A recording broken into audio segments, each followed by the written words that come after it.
What's up, guys? Thought I'd talk a little bit today about something different than what I usually talk about. As I've said before in some of my videos, I'm an atheist, so I thought I'd talk a little bit about the difference between religious fantasy and secular fantasy. It seems if you look at people who do movies, you find a lot that secular fantasy, like sci-fi, from somebody who's an atheist, tends to be more along the lines of something that might actually occur 1,000 years from now, or 200 years from now, or something like that, or something that's actually occurring now. If it's spiritual fantasy, it seems that it's actually something that is fantastical. It's like it's never going to happen. It's very unbelievable. It's really kind of nonsensical and childish, and kind of along the lines of like telling a child that Jesus is real and God is real, and that you're going to go to hell if you don't believe in him, and telling him that Santa Claus is real, and that the Easter Bunny is real, and then the Tooth Fairy is real, and then one day they figure out around 7 or 8 years old that none of those are real, but you still convince them and try to tell them that Jesus is real. You know, that along those lines of things, where a lot of the stuff that they believe, as I've said before, they're the beginning point of any of their theory is so far off base that everything that comes from that is completely idiotic. You know, like there's the guy running for president now. He's a neurosurgeon, very famous neurosurgeon, and whatnot. And he believes evolution isn't real and all this stuff. And he's like a doctor, you know. And it's like I always talk about the stupid smart people, you know. I don't understand how you can be in the year 2015 and not be an atheist. How you can still believe in a 2,000-year-old book that was written by people who were goat herders and illiterate, and translated from God to these people. But there's thousands of religions all around the world. All of them claim that they have gods, and if God was a real thing, you would think that all those stories would be the same, and that would show everybody that God is real, because that would be an easy way to show it. I mean, if you go back, you know, 5,000 years, 4,000 years ago, and from then until now, all the stories in every country are the same. They all have the same story about God. They all believe in the same exact things. Then you would say, yeah, God's probably real, because these people know what they're talking about. But instead of that, you have Mormons, Scientologists, Buddhists, Baptists, Pentecostals, Catholics, Roman Catholics. You know, there's Muslims and Hindus, and all of them think they know what their God is. You know, and then of course we have, you know, Thor, and you know gods of the wind, and you know, Native American gods. And you know, if God was a real thing, you would have thought that consistency would be the name of the game. And if you really believed that God was a real thing, then a Roman who believed in Catholicism could have went to another country and walked in there and said, hey, do you know about God? And they would have the exact same story, because God told everybody the same story, right? Well, that's not the case. So that right there makes your claim of knowing that there is a God false. You can't have a God if it doesn't tell the same story. I mean, you're talking a God of the solar system, so a God that is in every, he made the entire solar system, yet he went to, he has what, separate gods for each continent on in the earth, yet there's Neptune and Jupiter and Mars and, you know, Orion's belt, and, you know, all the other places, and he's got separate gods for just certain continents in the earth. It just doesn't make sense. It makes no sense at all. And the ones that believe it the most, from what I can tell, are typically the least educated. The most uneducated people are the ones that believe it the most. They're the ones that think that it's real. And they actually have a schism in their brain where they can't be convinced that it's not true. You know, it's very hard to convince a religious person, no matter what proof you can add or how easily you can argue the point. It's very easy to show them that it's bullshit. But no matter what evidence you give them to show them that it's complete bullshit, they will automatically come to the conclusion that it's God. You know, they'll say that God is the reason for everything. You know, they'll say that the universe, you know, some of them don't say God, they say the universe. You know, the universe did this, the universe did that. You know, so they don't take credit for the reality that is life. You know, that things happened. Things happen in life, and sometimes there's an explanation, sometimes there's not. But if there's not an explanation, the conclusion isn't God. You know, it just means we don't know what it is yet. But because we don't know what it is, doesn't mean it's God. Okay? Because what's happening is there's a thing called the God of the gaps, which is as the time has gone on, you know, from Galileo all the way back till now, we continually learn through science more and more of the claims of God are falling off. So once they fall off, we say, they say that that's true, but what about this? And they keep saying, yeah, but this proves God, and yeah, but we think this is proof of God. And they keep saying that, and it's basically just God of the gaps. Eventually that gap gets filled, and then they go someplace else with it. And they continually do that. They continually make excuses. They're religious apologists, just continually making excuses for why what they believe is true, even though they have absolutely no demonstrable proof that it actually does exist at all. You know, it's very mind-boggling how in this day and age there can be these people.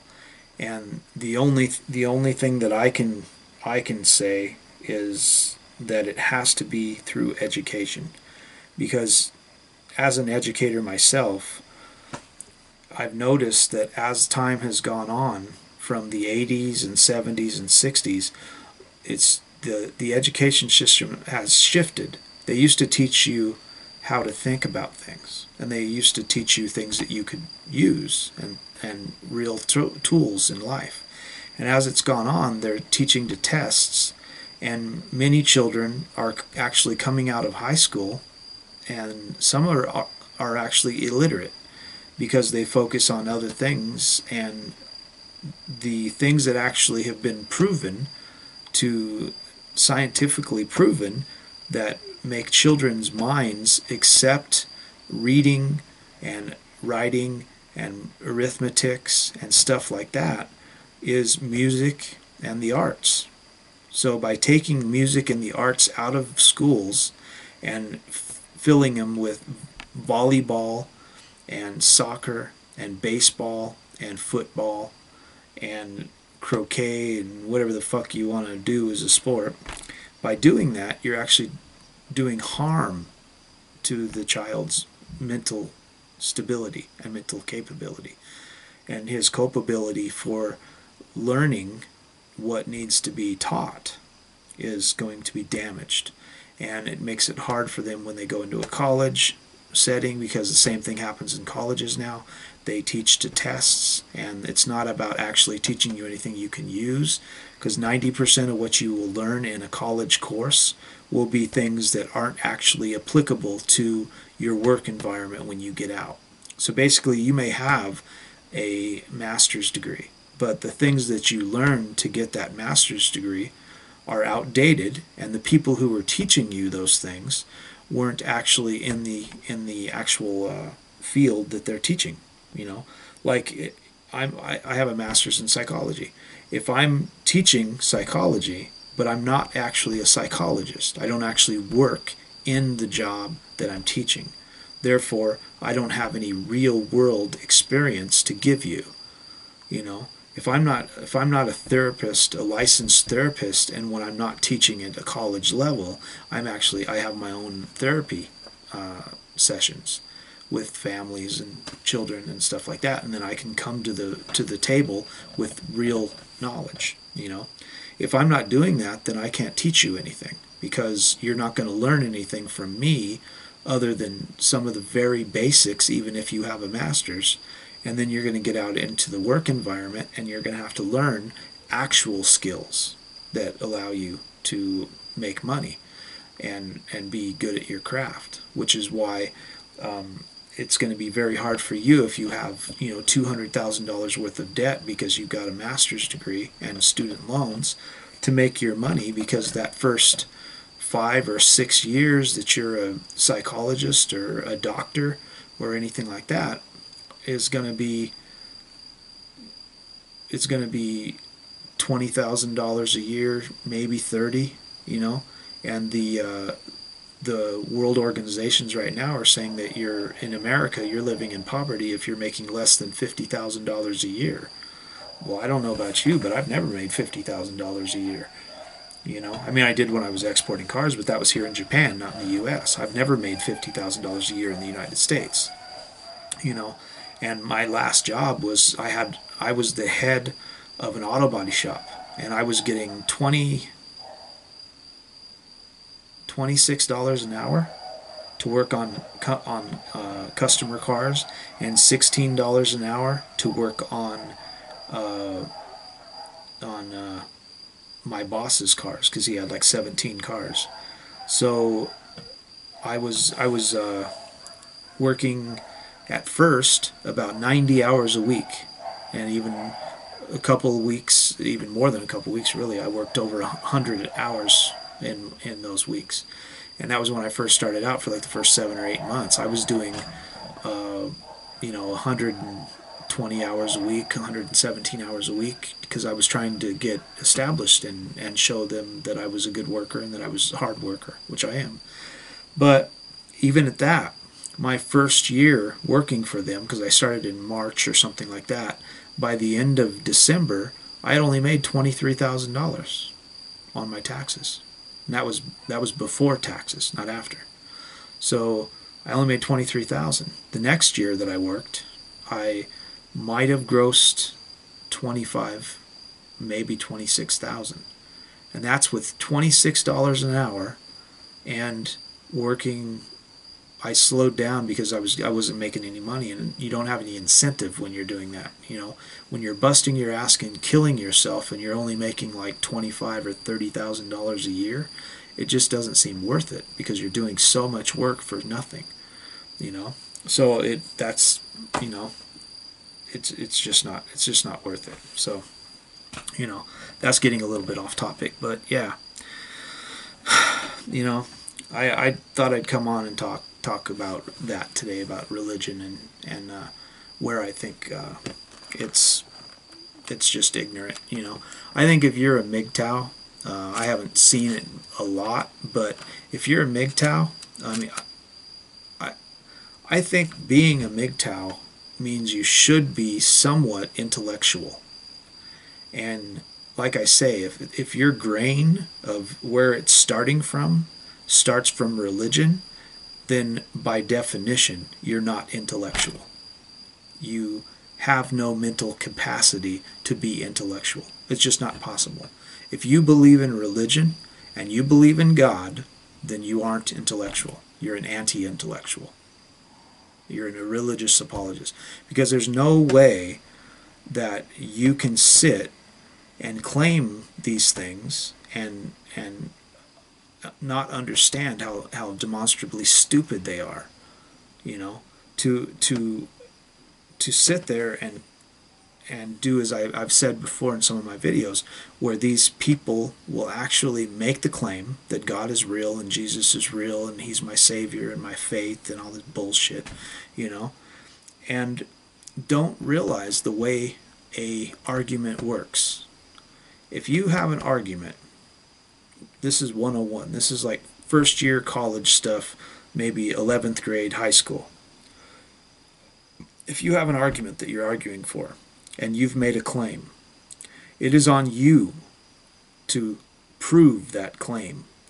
And you don't get to prove that claim with a inconclusive claim. So if I say God is real, and I say, prove it, and you say, well, no, you have to prove it. You know, I have faith. Well, faith isn't proof of anything. Faith is belief in the absence of proof. Okay? So faith means nothing. It doesn't mean anything. It's a ambiguous statement that means absolutely nothing. So it's up to you, not me. If you say that God is real, Muhammad is real, any religious figure is real, then you have to show me the evidence to prove that it's real. If you can't, then for me, it's not real. And the fact is, when you hold a 2,000-year-old book in your hands of death and hatred and racism and bigotry, and tell me that you believe in that when it was wrote 2,000 years ago, when they thought the world was flat and didn't even put that in the Bible, they didn't even put that in the book, that the earth wasn't flat, and that there's people nowadays, even though they've seen NASA satellites, they think that that's actually some crazy conspiracy, that the earth is actually flat because it says it in the Bible. You know, for you to be that stupid at this juncture in our existence as humans on this planet is just, I mean, I don't even know what, I don't have words to express that it's just, I can't understand it. It doesn't make any sense. When I have a look like the RCA dog, you know, when I see these people and they're talking about this and they start talking about their religion and their belief, and you just turn your head like the RCA dog and go, what the fuck is he talking about? You know, it just doesn't make any sense, you know, that they could actually believe this stuff. They could actually believe it's true. For me, it's the same thing as some, you know, 30-year-old person coming up to me and saying, hey, have you heard about the good news? What good news? About Santa Claus. He comes and brings you presents every year on Christmas, you know. And you're like, what the fuck? This guy's 30 years old. What's he talking about fucking Santa Claus for? You know? This is how I look at religion, you know, where it's just a completely demonstrable claim that has no validation, no backing, that's been proven to be false. The claims have been proven to be false, and they still believe in it. And like I say, the people who believe in it the most are the people that have the least to gain from it. The blacks, you know, blacks believe wholeheartedly in Baptist preacher religion and don't even realize that religion was used as a way to control slaves. It was literally used to discourage native tribesmen from practicing their what they considered to be their their religion from their African roots, which was medieval in their minds, and they wanted to give them some religion and some hope, which was non-existent, that someday everything would get better. Which is why you can continue to see these people who believe that their life is going to somehow get better, and it's going to somehow, everything's going to work out, it's all going to be good, blah, blah, blah.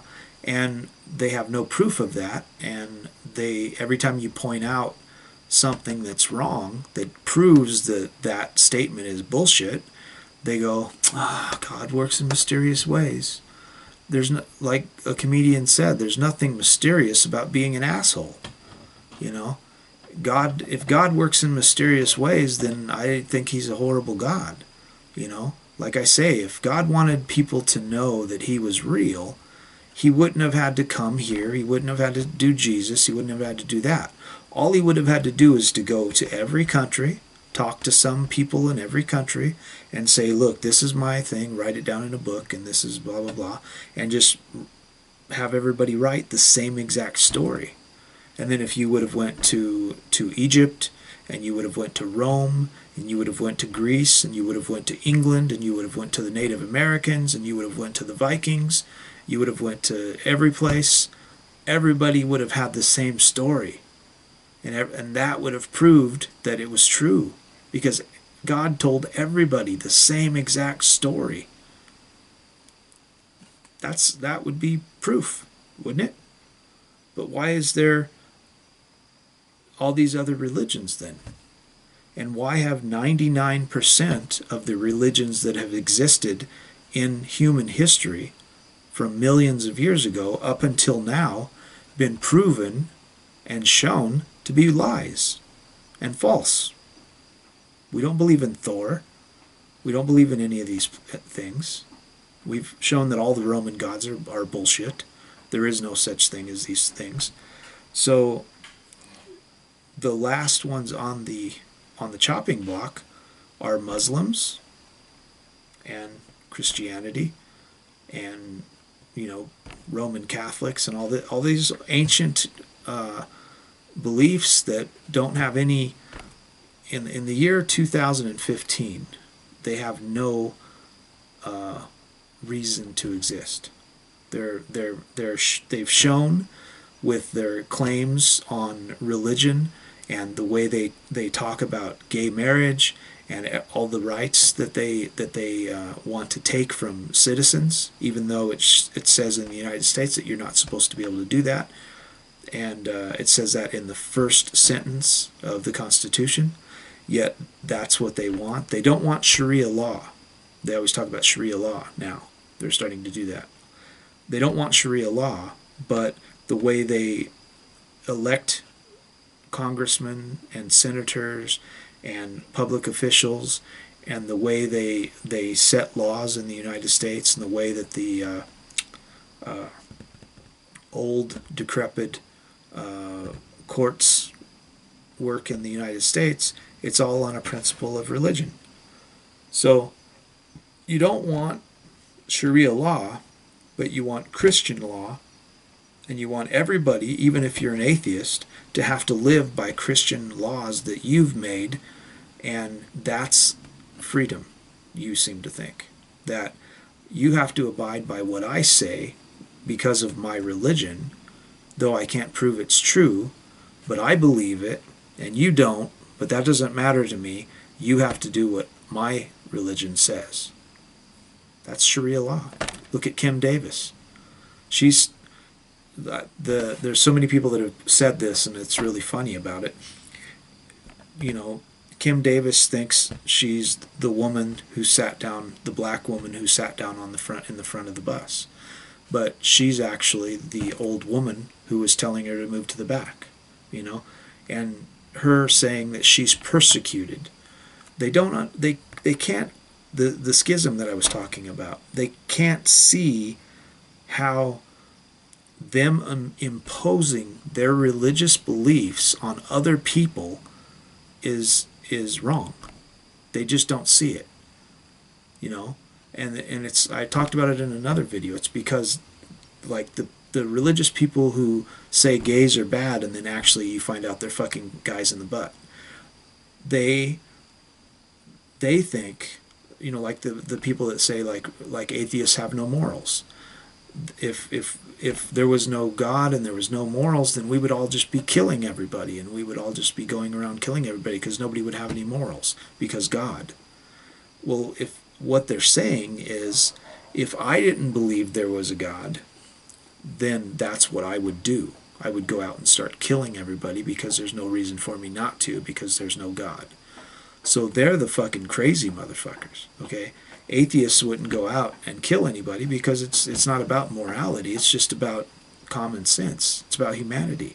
Why would you go out and kill other people just because you felt like killing people? It's just wrong. It's not about, you know, anything other than that. It's just wrong. It's not right. It's just wrong, and you should know that. You know, we've came to a point in our history, in human history, where we understand that that's not something that you should be wanting to do. You shouldn't be wanting to kill humans because it works against the humanity of our existence, you know. And we don't need a God to tell us that. It's just something that everybody should know. Like, killing other people is wrong, though they can't get to the point which I wish they could get to, where, like, if you shouldn't kill people, you also shouldn't kill animals, you know, for food, because you don't need to, and it's wrong, you know. But hey, we can only do so much, right? So this video has probably went on long enough, so I'm just rambling, but hope you guys got something out of it. And you know, food for thought. If you guys want to leave stuff in the comments section below, do that. And like and share and blah blah blah blah and yada yada yada and everything else. Have a nice day.